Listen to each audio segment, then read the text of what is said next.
Les gars, stop, stop, arrêtez s'il vous plaît. Arrêtons de définir tous ces créateurs, tous ces acteurs par leur échec. Car une carrière est longue, elle est jonchée de revers et de succès. Et de nos jours, on ne retient malheureusement que la merde. Qu'on ne cesse de rappeler constamment. Qu'est-ce que c'est que ce monde de négativité s'il vous plaît. Et miskin, David Ayer, il en a pris plein la gueule la semaine dernière. Il y a eu le tremblement de terre puissance 1000 de la Snyder Cut. Il s'est mis dans la boucle derrière pour nous parler de sa Ayer Cut. Ça fait rire, ça fait sourire. Tu peux être contre, tu peux être pour. Mais cet homme ne mérite pas hectolitres de merde qu'on lui balance tous les jours sur la gueule. Il ne mérite pas ça, il ne mérite pas toutes ces insultes à sa personne, à sa famille. Et c'est pour ça que j'ai décidé de faire cette vidéo, pour lui rendre un petit hommage appuyé d'homme à homme. Parce que yes, il a fait Suicide Squad, c'était pas terrible. Très difficile à voir, pour être poli. Mais c'est un homme qui connaît son sujet au niveau du cinéma. Parce que j'ai beaucoup aimé son écriture sur Training Day, par exemple. Sur Dark Blue. Et c'est loin d'être un manchot au niveau de la réalisation, parce qu'il a fait des superbes films. Il y a bien longtemps, il nous avait fait le magnifique Bad Times, qui était vraiment mortel. Christian Bale était complètement fou déjà à l'époque. Au bout de la nuit, avec notre ami Keanu Reeves. C'est un mec qui maîtrise la rue de Los Angeles, parce que c'est un habitant de South Central. Certes, ce n'est pas Michael Mann, mais c'est tout à fait correct et c'est toujours agréable à voir. On va éviter les sujets qui fâchent, on va pas parler de sabotage. J'ai juste Fury, c'est un des meilleurs films de guerre que j'ai vu dans la dernière décennie. Et ça tu peux pas lui enlever mon gars. Donc je vais le réhabiliter en parlant de mon film préféré de David Ayer, End of Watch. C'est parti.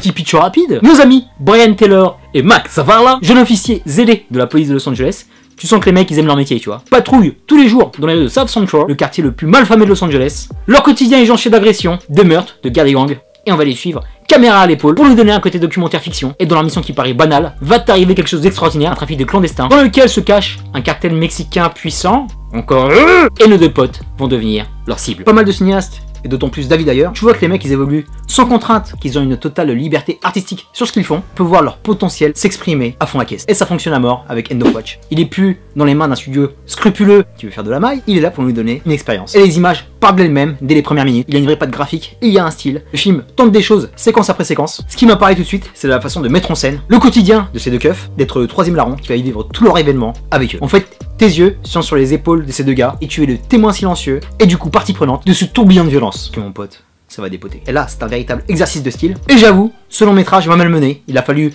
quelques rounds d'observation pour me sortir totalement à l'aise et adhérer. Et ça a marché sur moi parce que ça m'a offert une expérience qui était unique. J'avais jamais vu ça sur un grand écran. Sorte d'enquête exclusif, sans Bernard de la Villardière, mais avec le beau Jack Gyllenhaal, j'achète tout de suite. Alors certes, c'est éprouvant. Il y a des cadrages qui sont frénétiques. Parfois, on a du mal à suivre. Les personnages sortent totalement du cadre. En fait, tu t'imagines avec un regard sous-odé, tu vois, près de crise.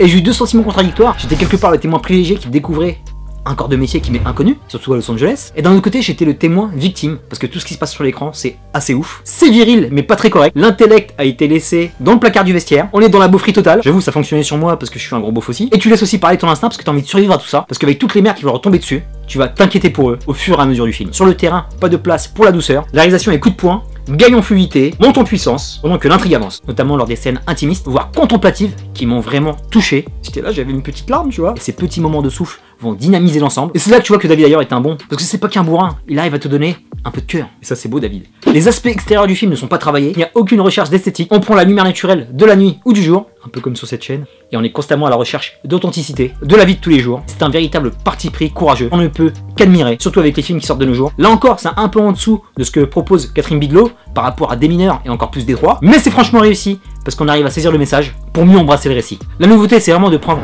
cette caméra, cette façon de filmer, bien particulière, mais ce qui est le plus important pour David Ayer, qui a écrit ce film, c'est vraiment le quotidien. Mettre dans la tête et dans les pattes de ces keufs, on focalise totalement notre attention sur les deux, et petit à petit, j'arrivais pas à les piffrer au départ, mais l'empathie s'est créée crescendo. Et ça aussi c'était cool. Et en plus de leur développement, on arrive à comprendre l'environnement dans lequel ils vivent, dans lequel ils vont être des proies. South Central est un pays à part, c'est vraiment un monde parallèle. Ça nous est donné par petites touches, tellement ce territoire est sauvage, mais c'est aussi important de le rendre humain. Parce que quand tu les voyais au début, on n'était jamais loin de la bavure, tellement c'est la jungle, et en fait il n'y a pas de loi, ni pour les flics, ni pour les malfrats, et ni pour les gens qui tentent de vivre normalement ce territoire hostile. Alors le seul petit bémol que j'ai noté par rapport à tout ça, des fois il y a des scènes qui sont un peu maladroites, voire caricaturales, surtout quand on voit le Sicario qui débarque avec son Stetson, ses Santiago et surtout ses guns en or, ça m'a un peu sorti du film, tu vois. Je veux bien que ces mecs se baladent sur la frontière, à El Paso ou à Albuquerque, comme dans Better Call Saul et Breaking Bad, mais pas dans un film à Los Angeles. Ces gars ne peuvent pas arriver jusqu'à là, tu vois.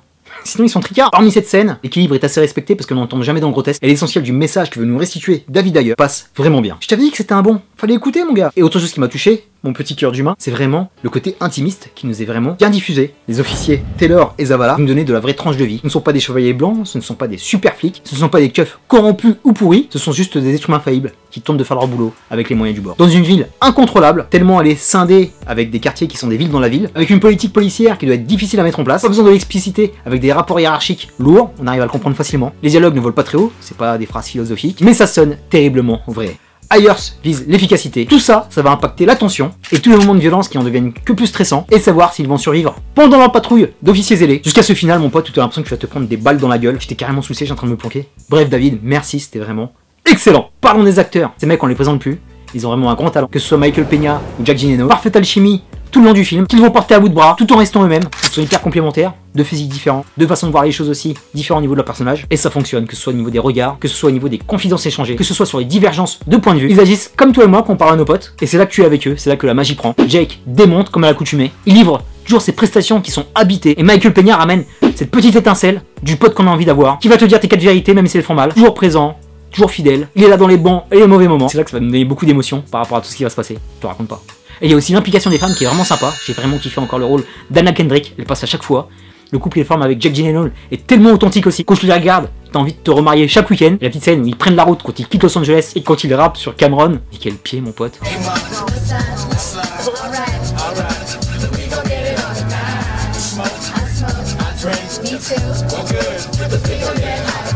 Petite scène d'émotion comme ça qui dit que t'as envie de te remettre en couple et t'as envie que ça fonctionne et t'as envie de chanter avec ta meuf, tu vois. Bref, c'est beau. On a fait un peu le tour sur End of Watch. Franchement, c'était un must pour moi au niveau des polars des années 2010. On a eu des pas mal pendant cette décennie. Mais celui-là, franchement, c'est le haut du panier. Des acteurs en état de grâce, vraie mise en scène couillue, du dynamisme, de la personnalité, du propos, même du bulle, parce que ça va te faire réfléchir. Et le duo fonctionne à plein régime. C'est quelque part un buddy movie. C'est plus Colors que L'Arme Fatale, mais c'est tout aussi canon. Et tout aussi prenant, parce que ça peut être toi et moi, si on devient keuf, mais ça m'étonnerait. Action, honneur, amitié, fraternité, la familia, le barrio. Tellement de thématiques riches qui sont abordées, qui m'ont touché en plein cœur. Une retranscription plutôt fidèle, sans être trop manichéenne, par rapport à ce qu'est une grande ville, à ce qui se passe dans les quartiers. Rien n'est occulté, ça va te faire un peu mal, ça va t'éprouver. Mais quelle putain d'expérience, mon gars. En 2 mots, fonce voir cette petite pépite de puissance et d'amour, parce qu'il y en a. Terminus pour une fois, je te dis à très bientôt pour de prochaines vidéos. D'ici là, porte-toi bien, merci pour tes likes, tes partages, tes commentaires. Est-ce que tu es pour la Ayers Cut? Bref, on s'en fout. Mais en tout cas, soyons plus doux avec ces réalisateurs. Ils font pas un métier facile, même si des fois t'as envie d'être à leur place et des fois non, tu vois. Bref, est-ce que tu as vu ce film? Qu'est-ce que tu en as pensé? Quel est ton film préféré de David Ayers? On reste positif, non pas dans le négatif. On parle pas de sabotage par exemple. Ou de Bright. Moi j'ai aimé Bright. T'as aimé Bright toi? C'était le mot de la fin. Peace and love. Look at me. We're shooting our way out of here, bro. Okay. On 3, dude. You're gonna empty your mag and run. 1, 2, 3.